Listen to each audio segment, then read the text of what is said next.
Hi, I'm Conlon Kennedy with Florida Power and Light. FPL continues our massive restoration efforts from Hurricane Milton. We want all of our customers to know that we are reading every single comment and question on social media, and we want to take a moment to address some of the most common questions that we are receiving. Christy from Sarasota, Anna from Port Charlotte, and Bill from Ormond Beach are all asking a similar question. They don't see trucks and didn't sustain damage. Why could it be that they don't have power? So even though you may not have damage in your specific community, because of the way our grid is interconnected, there could be a problem on a power line 3 miles away from your house that impacts your electricity. In order for us to restore your power, first we need to repair that part of the line. And that's a critical step to getting your lights back on. We want all of our customers to know that if you do not have power, we are aware of it, and we are working safely and as quickly as possible to get your lights back on. Michael in Sarasota says everyone in his neighborhood has power, but he doesn't. What could that be? If you're in a neighborhood and every person in your neighborhood besides you has power, there could be damage to customer-owned electric equipment. If that's the case, a licensed electrician needs to inspect the equipment in order for you to safely receive power.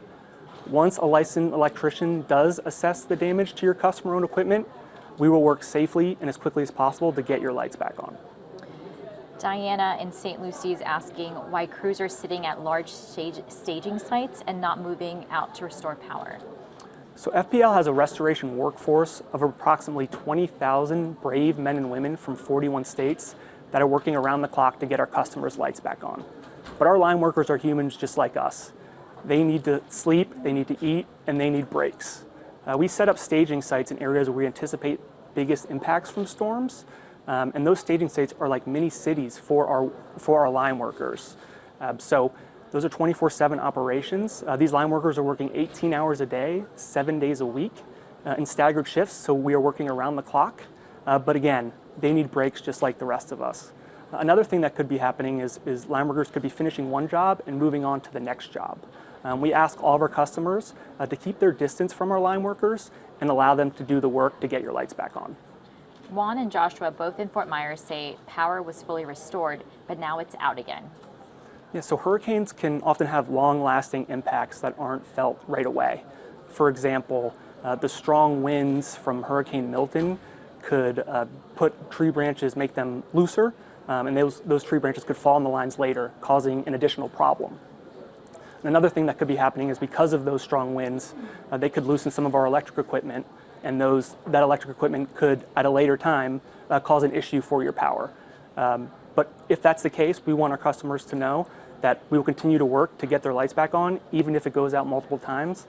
We won't stop until we get your lights back on. Last question, Denise in Daytona Beach is asking, how can people at home stay safe as we continue to do our restoration efforts? So safety is our top priority, and it should be our customers' top priority too. As much as you can, now's not the time to go into any flooded areas. Please stay away from any standing water. If you see a down power line, please stay far away from it. Call 911 and also call us at 1-800-4-OUTAGE. So thank you very much for your questions. We'll continue to monitor social media and update you with answers to your questions. We really appreciate all of our customers' patience as we work around the clock to get their lights back on. We want all of our customers to know that we won't stop until we get everybody back online. Thank you.